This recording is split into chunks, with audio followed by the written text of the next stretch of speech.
와이프 몰래 대출 6억을 들고 주식 여행을 떠난 남자. 안녕하세요. 마물주입니다. 5월 두 번째 주식장이 끝났네요.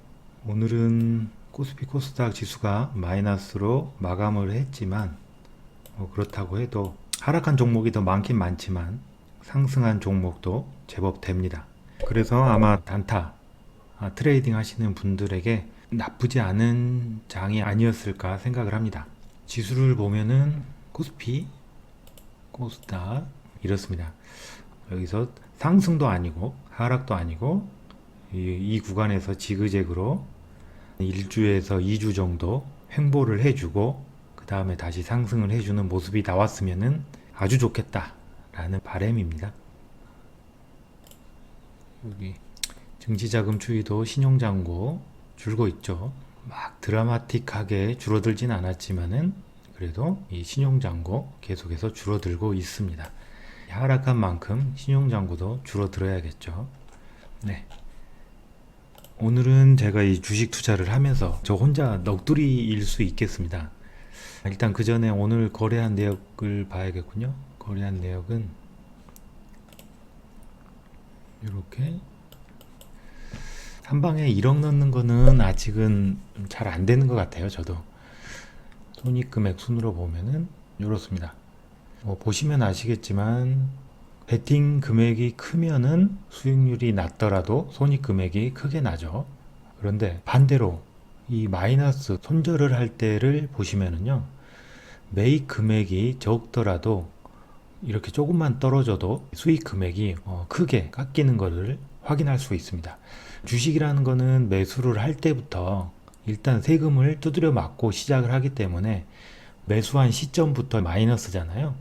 그래서 원래 제 계획인 매수를 해서 1% 정도 올라서 매도를 하는 이 수익률이 1% 정도 찍히면은 아주 좋겠는데, 수익이 1%가 났다고 치더라도 손절해서 똑같이 1%가 나게 되면은 여기에서의 마이너스 금액이 훨씬 더 크거든요. 그래서 이 단타 데이 트레이딩 할 때는 손절의 중요성이 100번을 강조해도 지나치지 않는 것 같습니다.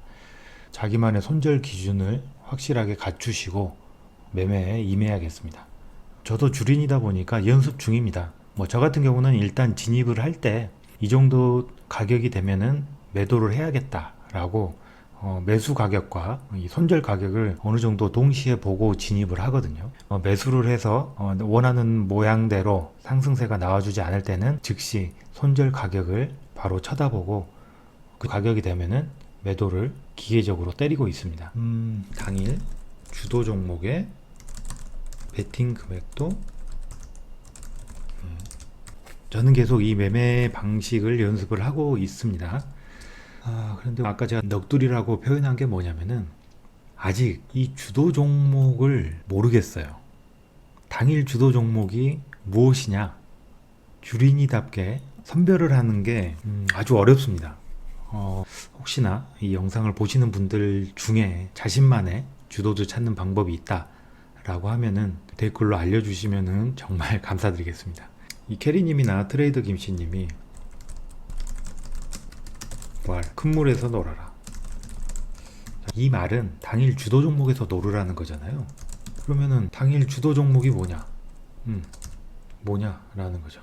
저는 이 당일 주도 종목이라고 하는 게 큰 물 이꼴 힘이 강한 것 이꼴 돈이 많이 들어온 것, 이렇게 생각을 하고 있거든요. 그런데 이게 참 애매합니다.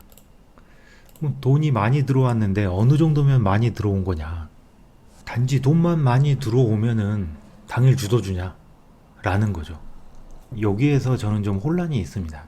주도 종목을 재빨리 관심 종목군에 넣어 놓고 그때그때 살펴봐야 되는데, 이 주도 종목을 선별을 못하니까 투자가 좀 어렵습니다. 그나마 제가 뒤늦게 이 캐리님 영상을 보면서 이 캐리님 HTS 세팅에 이 실시간 종목 조회 순위 이걸 띄워 놓으셨더라고요. 그래서 저도 이거를 며칠 전에 추가를 했는데, 그나마 여기에 노출이 되는 거는 당일 사람들이 많이 조회를 한 것이기 때문에 그날 주도 종목이 이 중에 있을 수 있다 라고 어렴풋이 짐작은 하고 있습니다. 그런데 제가 처음 이 매매 방식을 연습을 하면서 큰 물에서 놀아라, 돈이 많이 들어온 것, 그러니까 제가 혼돈을 겪고 있는 거는 이런 거예요.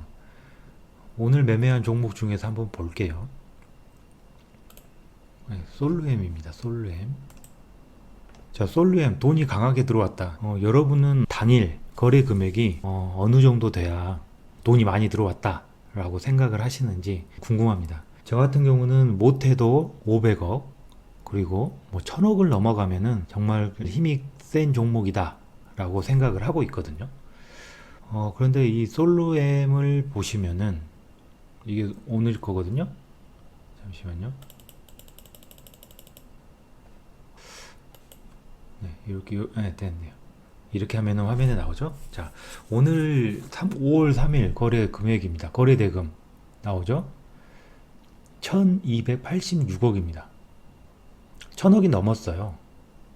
그렇다면 이 녀석은 제 기준에서는 힘이 강한 녀석이거든요. 그래서 아침부터 관심 종목에 넣어놓고 계속 쳐다봤습니다. 그래, 이 녀석 1000억 넘게 들어왔어. 힘이 강하잖아. 그러면 이 녀석도 한번 접근을 해볼 수 있는 종목이지 않을까? 라고 생각을 해서 관심 종목에 넣어놨어요. 그런데 이 관심 종목에 일단 넣어놓게 되면은 종종 한 번씩 이렇게 체크를 해야 되기 때문에 시간 투자가 짧게라도 들어가잖아요. 그런데 이런 종목 같은 경우는 하루 종일 보고 있었지만은 의미 없는 시간 투자라는 거죠. 거래 대금이 많이 터졌다고 해서 이런 종목을 체크해야 될 필요조차 없었다라는 거죠. 그래서 이 부분이 조금 어렵습니다. 그래서 결국 거래 대금도 많이 들어와야 되지만 엔드 조건, 이 거래도 활발해야 된다. 이 두 가지가 엔드 조건으로 맞아 떨어져야 당일 주도 종목이라고 적어도 말할 수 있지 않을까 생각을 합니다. 그런데 제가 아이러니하게 생각하는 게 뭐냐면요. 거래 대금이 많이 들어왔어요. 거래 대금이 많이 들어왔다는 건 뭔가요? 주린이 입장에서 생각을 하면은 거래 대금이 많이 들어왔단 말이에요. 막 1000억 넘게 들어왔죠, 솔루엠. 자, 그러면은 그만큼 거래도 활발하게 이루어졌어야 거래 대금이 그렇게 터졌을 거 아니에요. 이 생각을 하고 있다라는 거죠. 지금 현재 주당 가격이 한 주당 뭐 26,000원 정도 되는데 뭐 그렇게 비싼 건 아니거든요. 26,000원짜리가. 그래서 26,000원짜리에서 1000억 정도면은 제법 주도 종목이 아닐까 생각을 했었는데 좀 시간을 많이 뺏겼습니다. 다른 종목에 집중해야 되는 그 집중력 일부분을 좀 뺏기는 그런 결과를 도래하지 않았나라고 생각을 합니다. 그래서 공부해야겠죠. 공부해야 될 것. 네, 전 요걸 또 공부를 해야겠네요. 혹시 추천해 주실 만한 영상이 있다 그러면은 댓글로 남겨주시면은 진심으로 감사드리겠습니다. 오늘은 매수 매도 6억대로 거래를 했는데 세금이 더 크네요. 지난달에 이 캐리님과 트레이더 김씨님 매매 스타일 흉내낸다고 하루에 수억에서 10억대로 거래를 했더니 지난달에 이 VIP가 됐거든요. 그리고 이번 달인가 10만원 상품권 문자로 보내주더라고요. 근데 이런 수수료를 보고 있으니까 이 VIP 회원인 사람에게 상품권 10만원은 키움증권 입장에서는 싸게 먹히는 장사가 아닌가 라는 생각이 문득 드네요. 오늘 영상은 여기까지고요. 오늘 하루 모두 수고하셨습니다. 감사합니다. 완물주였습니다.